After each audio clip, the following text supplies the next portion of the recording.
साथ क्या किया? वो भी इस हाल में तुम्हारी हिम्मत कैसे हुई? हो कौन तुम?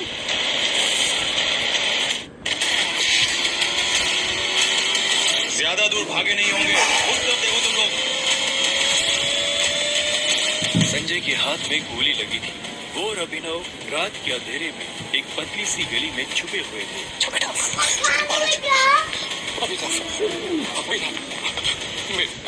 मेरी बात सुन बेटा, यहाँ से भाग जाओ वरना ये लोग तुझे भी मार डालेंगे।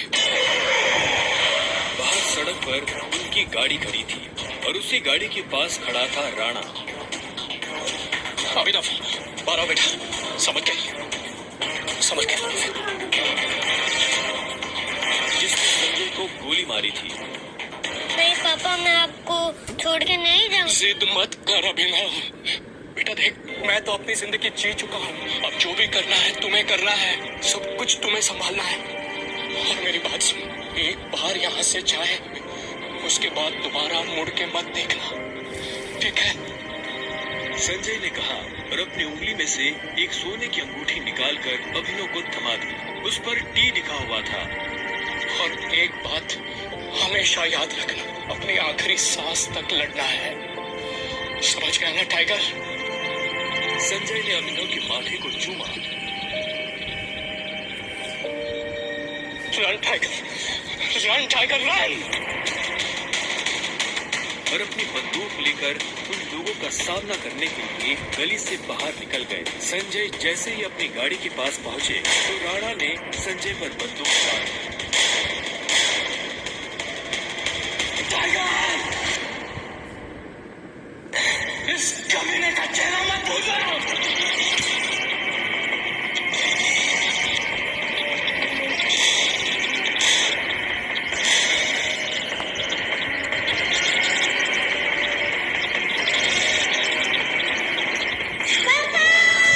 अभिनव चिल्लाया और अचानक से उसकी नींद खुल गई। पसीने में तरबतर अभिनव अपने बिस्तर पर उठकर बैठ गया और गहरी सांसें लेने लगा। 18 साल, पिछले 18 सालों से ये सपना इसी तरह से अभिनव को परेशान कर रहा था। अभिनव ने पहले अपनी उंगली में पहनी उस अंगूठी को देखा और फिर बाथरूम की तरफ बढ़ने लगा। अभिनव गुड़गांव में रहता था और डिलीवरी बॉय का काम करता था। हालांकि इस काम में उसका मन नहीं लगता था, लेकिन अनाथ आश्रम से निकलने के बाद उसके पास ये करने के अलावा और कोई चारा नहीं था। 18 साल की उम्र में उसने अपना खर्च खुद उठाना शुरू कर दिया था। उसकी जिंदगी में बस एक ही खुशी थी, उसकी गर्लफ्रेंड वैभवी। जब भी वो वैभवी को देखता तो अपने सारे दुख भूल जाता था। और आज तो वैभवी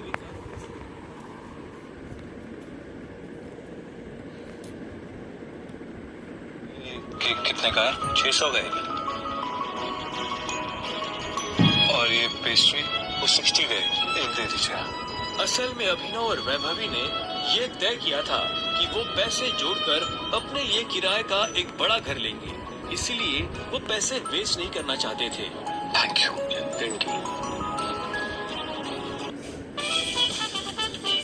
कौन सा तापमान ज्यादा ठंडा है, -40 डिग्री सेल्सियस या -40 degree Fahrenheit?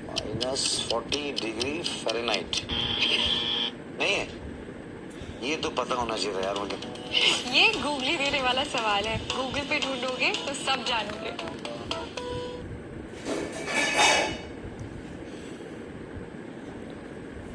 New L'Oreal Paris Hyaluronic Pure dissolves oiliness from scalp and hydrates hair for 72 hours.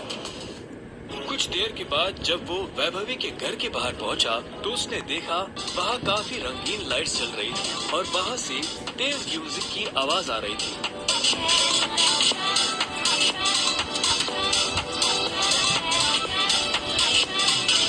Vaibhavi, ये सब क्या है? ये कौन है वैभवी? देख नहीं रही है, डिलीवरी बॉय है। और हम तो केक मंगवा चुके थे ना, फिर तूने पेस्ट्री क्यों मंगवाई? ओह, याद आया, ये तो वही डिलीवरी बॉय है ना जिसको तू डेट कर रही थी।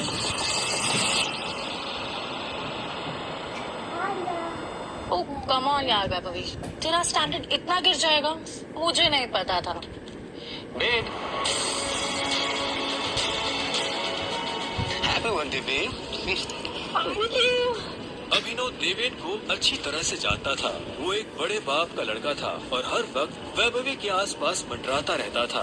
देवेन को यहाँ देखते ही अभिनव का दिमाग खराब हो गया। उसके हाथ में एक बड़ा सा गिफ्ट था। उसके आगे अभिनव के हाथ में लटकी पेस्ट्री की थैली कुछ भी नहीं लग रही थी। मेरी वैभवी को छूने की तेरी हिम्मत कैसे? दोस्तों, तुम लोगों को मेरे ऊपर डाउट था ना, मेरे स्टैंडर्ड्स पर डाउट था। अब बताती हूँ मेरे स्टैंडर्ड्स क्या है। मैं तुमसे ब्रेकअप कर रही हूँ। और नहीं तो क्या, बेचारी कब तक तुझ जैसे गरीब के साथ ऐसी आधी पेस्ट्री खाती रहेगी। सारा तेरी हिम्मत कैसे?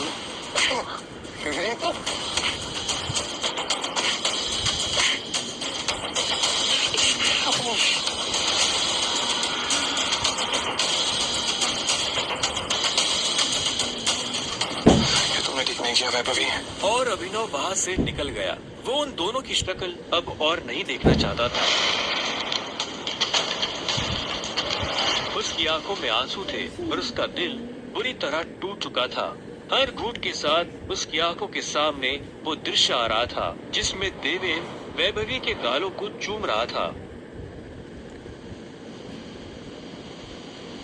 ये तुमने अच्छा नहीं किया वैभवी, तुमने बिल्कुल अच्छा नहीं किया। बहुत गलत किया तुमने मेरे साथ, बहुत गलत किया। अभिनव धोखे के नशे में डूबकर बेहोश हो चुका था, लेकिन उसके लिए ये रात यहाँ खत्म नहीं होने वाली थी। उधर जब अभिनव सड़क पर बेहोश हो गया था, तब इधर सनी सिंह अपनी गाड़ी में बैठा बेचैन हो रहा था। सनी सिंह की बहन अनन्या उसके गले का कांटा बन गई थी। सनी अपने दादा हरदेवपाल सिंह की नजर में आने के लिए और अनन्या को रास्ते से हटाने के लिए कुछ भी कर सकता था, और आज वो अपनी गाड़ी में अपने आदमियों के साथ निकल पड़ा था अपनी बहन को सबक सिखाने के लिए।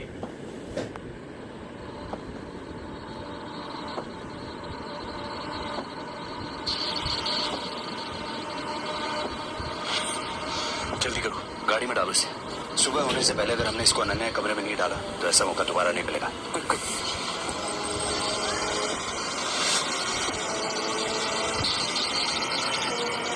सनी के आदमी अभिनव को उठाकर सीधा रूम नंबर 409 में घुस गए। इसके कपड़े उतारो और बेड पे लिटा उसका। कपड़ा उतारो उसका। उन्होंने अभिनव को बहुत आहिस्ते से उस बिस्तर पर लेटा दिया। वहाँ पहले से सनी की बहन अनन्या सोई हुई थी। सुबह जब अभिनव ने करवट बदली तो उसका हाथ एक नरम हाथ से टकरा गया। अभिनव की नींद टूटी और उसने देखा कि वो एक अनजान लड़की के बगल में लेटा हुआ था।